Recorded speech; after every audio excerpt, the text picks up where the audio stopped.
What's up, guys? On Friday, was it? No, I want to say, was it Friday or Saturday? I think it was. No, it was Friday. Yeah, Friday I saw Quiet Place Day 1. I've only seen The Quiet Place. I haven't seen Quiet Place Part 2. So, this being a prequel kind of worked out great for me. This movie's only an hour and 40 minutes. Oh, it's not that long at all. Has a budget of 67 million, but I think they had like a 22 million. I think they're like had a 22 million opening day or something. So like them breaking even should be no problem. This movie was very. It just wasn't what I was expecting for a day one movie. I'm not saying it's a bad movie. I'm not saying I disliked it. I liked it a lot, but for like a day one movie of The Quiet Place, I feel like they kind of cheaped out. Like, they're in New York City, and when the invasion starts, Lupita Nyong'o's character gets knocked out, and then when she wakes up, she's in the fucking library with I hope I'm saying his name right, because this dude's in a lot of shit, and I didn't know before. When I watched this movie, I didn't know his character's in part 2. So, like, I'm even more happy I didn't watch part 2 to get ready for this movie, you know? Demishu, I hope I'm saying his name right. I probably just fucked it up, but his character was in the library watching the movie with his family, and then after the fucking invasion starts, we cut back to them all in the library knowing what to do. Everyone knows to be quiet, and I'm sure that wasn't a hard thing to figure out, but it's like they kind of cheaped out on the invasion.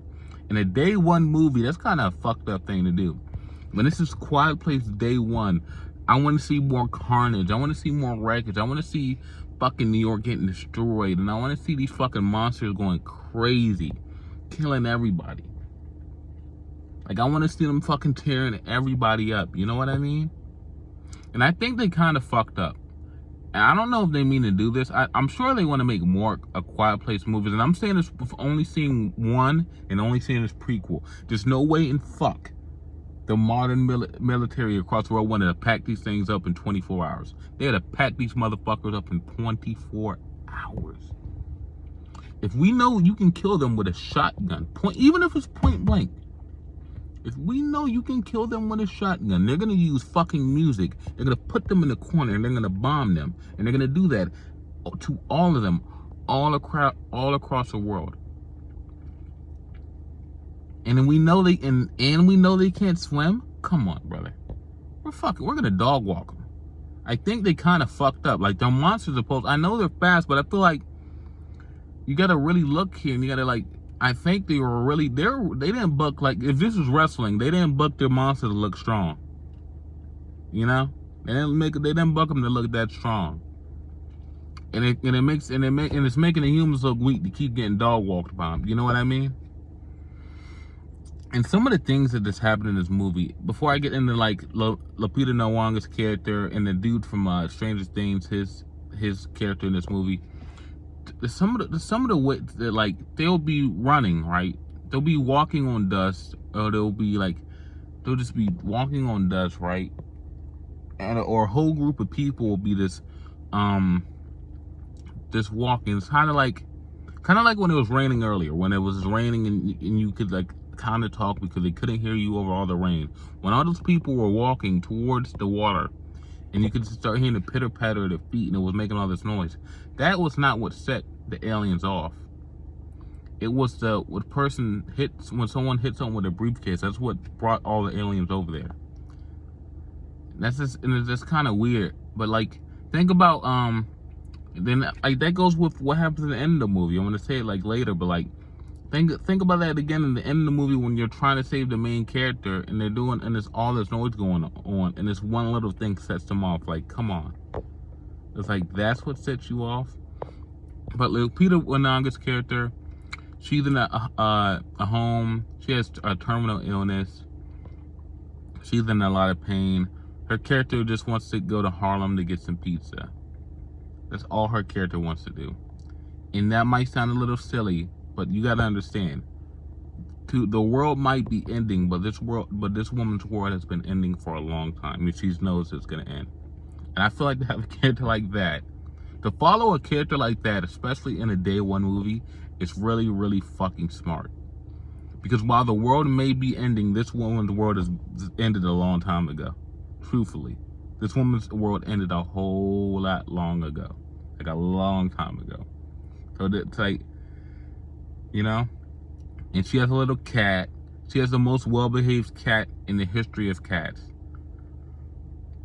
And that's another thing I want to get into. Like, animals don't really seem that fazed by these monsters. I'm saying that and I'm going to say that again. While I've said I've seen part one and I've seen this movie, it's been a while since I've seen part one. So I don't really understand. Maybe animals were a little different. But from what I'm seeing in here, like the squirrels, the cats, they weren't acting all that. They weren't like going crazy. Like they would kind of get out their way, but they weren't like, oh my God, look at this fucking monster, you know? But look, Peter Nwaga's character, she just wants to go to Harlem to get some pizza. And then eventually she runs into the boy from Stranger Things character, and she tells him, go this way so you can evacuate, go this way. But he doesn't really want to leave her. And then you get the vibe, he really doesn't know what to do. He's scared, he doesn't want to be alone, so he follows her. And eventually they make their journey to Harlem. And I feel like, I think this is when some people have gripes with this movie because it really gets emotional and it really gets like, there's a good 10 to 20 minutes when they just aren't dealing with the aliens at all. It's dealing with them. And for me, I didn't have a problem with them getting really emotional in this movie and like really like bouncing back and forth between high levels of tension to high levels of like this emotional stuff, you know? Like I said, it's a very interesting dynamic to have. A woman whose life has pretty much been over for a while now. She knows it's been over. To like have that all come full circle during a time where the world is actually ending. And to be honest, it's kind of fucking hard. Like, imagine you're about to die and you get to see the end of the world. Like, that sucks for everybody else, but I was already gonna fucking die anyway, baby. You know? And I think they have the other dude's character like follow her and do all these things for her when he really in the end of the world is such a beautiful thing, you know? And then once they do get to Harlem and they get the pizza that she wants to get, you really find out it's about her getting to see the photo of her and her daddy one last time. And that's just even more of a gut punch, emotional gut punch. And then we finally find out, hey, there is another boat, and they go to get on the boat, and Lupita Nyong'o's character takes a wrench and it starts hitting all these car windows so the monster will be drawn to her. And then the other dude's character runs towards the dog. And this is when I were like, and I think this is where a lot of people get, like, logic gets kind of cooked. It's like, so she's breaking all these windows and all these car alarms are going off, and he kicks one little can, and that's what sets them off. So I don't know if they're going to build on, like, the aliens being able to pick up, like, little sounds like that in amongst of all the chaos, but that'll be very interesting to see in future movies and future installments. So yeah, A Quiet Place Day One. There's a lot about this film that I liked, and I do think it might be, now that I've seen, it's better than one, you know? But come on, the franchise is what, 4 or 5 years like old now, so they probably got more time to build on their craft, build on what they want to do. So of course it's better than the first movie, even if it's a prequel. So yeah, A Quiet Place Day One, I give it an 8 out of 10. I recommend it to pretty much anybody, even if you're a fan of even if you are a fan of The Quiet Place. If you're not, I recommend it to you. I think it's a really good movie. So A Quiet Place Day One, 8 out of 10. Peace.